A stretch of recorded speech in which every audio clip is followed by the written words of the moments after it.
2018, number 6, part B. So it says, determine the interval of convergence of the Maclaurin series for F, this one that we got up here, and show the work that leads to your answer. All right, so when you see determine the interval of convergence, you want to be thinking ratio test. Ratio test means you're going to find this number L that is the limit as n approaches infinity of a sub n plus 1 over a sub n, the absolute value of a sub n plus 1 over a sub n, and that has to be less than 1. So we want to find this limit to be less than 1. And importantly, you need to check the endpoints of this interval. So where a lot of people lost points on this is they found the interval where L is less than 1, but they didn't check the endpoints of the interval. So you have to remember in ratio test, when L is equal to 1, you get no conclusion. So you have to find some other way when L is equal to 1 to know whether the series converges or not. Okay, so first let's look at what we carried forward from part A. And one thing that I have noticed is that in part A, I actually made a computational error. I had 27 right here, but it's actually 81. So in part A, when I have x over 3 cubed, that gives me 27 already. I have to multiply by 3, I get 81 here, and I said it was 27. It's actually 81. So I corrected that error when I started setting up this problem, and numbers weren't working out the way I expected them to. All right, so what we're going to look at with this is we need to get an expression for the nth term to be able to, like if we're going to do a sub n plus 1 over a sub n, we need to know what a sub n is in terms of n. So, and one of the tricky things is, like, where are you going to start with the n? You can start with n equals 0 or n equals 1. I think because we already have two, our first term is already a second degree, let's start with n equals 1, and then this is n equals 2, and this is n equals 3, and n equals 4, and so on.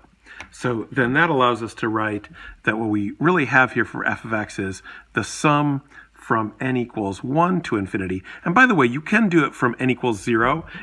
You just add 1 to everything that I put in as an expression for n. All right, so now we see that this is alternating. So we need to have negative 1 to the n. But we have to think about whether it should be n or n plus 1. So if you think about if I'm starting with n equals 1, then negative 1 to the first power is going to be negative 1, so our first term would be negative. But our first term is positive, so I need to change that and make this plus 1. So that's how you have to think about the negative 1 as being to the n or to the n plus 1 is, do you want that first term to be negative or positive, and how would that expression make that happen? Then you can see that what you have for your x's up here, the exponent is 1 more than whatever the n is, so that's going to be x to the n plus 1 in the numerator. Then in the denominator, it's a little tricky to figure out what you've got there, but what you've got here is 1 times 3, 2 times 9, 3 times 27, 4 times 81. You can sort of figure that out by looking back at where these numbers came from. But what you've got is n times 3 to the nth power. So it's n times 3 to the n. And that was tricky to get that. All right, so then you have to say, let's look at what a sub n plus 1 over a sub n is. So I'm going to start by writing what a sub n plus 1 is. So we're just going to put plus 1 in all our n's here. So we're going to have negative 1 to the n plus 2, because that was already plus 1, x to the n plus 2 over n plus 1 times 3 to the n plus 1. All right, that's my a sub n plus 1. And then I want to go times my a sub n in the denominator. So your solution manual, the solutions for this, make a big compound fraction. I like to avoid that by just taking the a sub n and flipping it over. So this negative 1 n plus 1 is really in the numerator here. So it's going to be in the denominator over here, negative 1 to the n plus 1. I could have made that clearer by putting this in the numerator up here, but I didn't. And then this all needs to be flipped over because I'm doing dividing by a sub n. So I'm going to put my n 3 to the n up here, and I'm going to put my x to the n plus 1 down here. So these all have the increased n's, these have the regular n's, but are flipped over. All right, and then I want to simplify that as much as possible. So my negative 1 to the n plus 2, I have one more negative 1 in the numerator than in the denominator. So I have a negative 1 up there, and then I have n over n plus 1. We want to get the n and the n plus all the n's together. And then I have one more x in the numerator than in the denominator. I have one more 3 in the denominator than the numerator. So this is what I have for just a sub n plus 1 over a sub n. Then we're going to remember that the limit L is equal to the limit as n approaches infinity of the absolute value, don't forget that, of negative, we'll just put that negative, n over n plus 1 times x over 3. And most people did pretty well with this. So this equals, so I can, because the absolute value, we can drop the negative. And the other thing we can do is, the only thing that depends on n here is the n over n plus 1. So let's separate that out and put it in the limit, and then have that times the absolute value of x over 3. And then I know that the limit as n approaches infinity, n over n plus 1 is equal to 1. So that's 1 times absolute value of x over 3.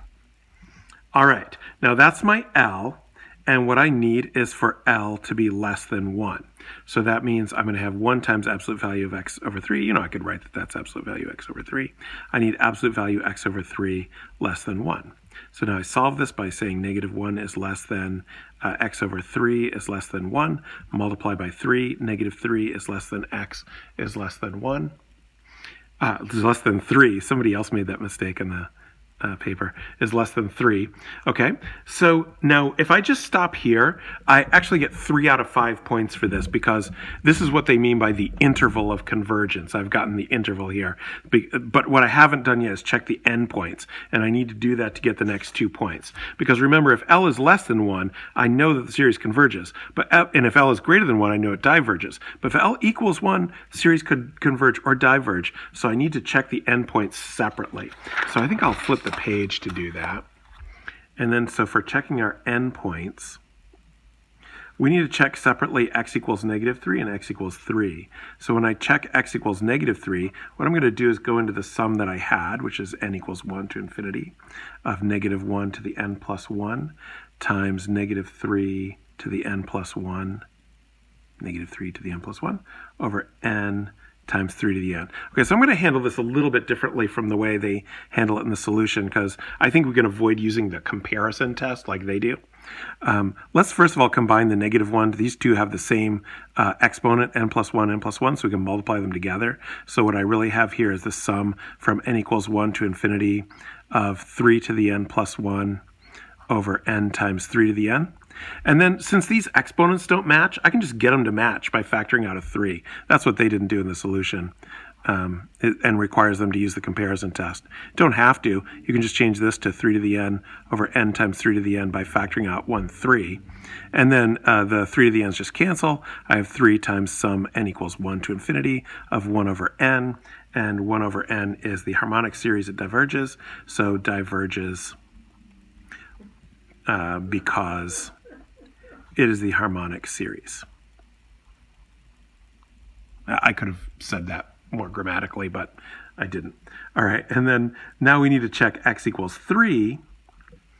And so now we're going to be looking at sum n equals 1 to infinity of negative 1 to the n plus 1 of just 3 to the n plus 1 over n times 3 to the n. This time you don't have to combine these two, because we want that negative 1 to be to the n plus 1 power. So what we're going to do is just, same trick as last time, pull out the 3. So I have 3 times the sum from n equals 1 to infinity of negative 1 to the n plus 1 of 3 to the n. You could skip this step if you wanted. I'm just writing it out to be really explicit. So then I have 3 sum n equals 1 to infinity of negative 1 to the n plus 1. The 3 to the n's cancel out. I just have 1 over n. So this time I have the alternating harmonic series, which converges. So even though this is grammatically incorrect, I'm going to be consistent and say converges because alternating harmonic series. All right, so as long as I say it converges because, I should say because it is the alternating harmonic series. Diverges because it is the harmonic series, you know, blah, blah, blah. Okay, so now what I know is that negative 3 diverges, positive 3 converges. This is what it means by testing the endpoints. So the interval of convergence is negative 3 to 3, including the 3, but not including the negative 3. So this part that we got here is the last 2 points out of the 5 points that this one's worth.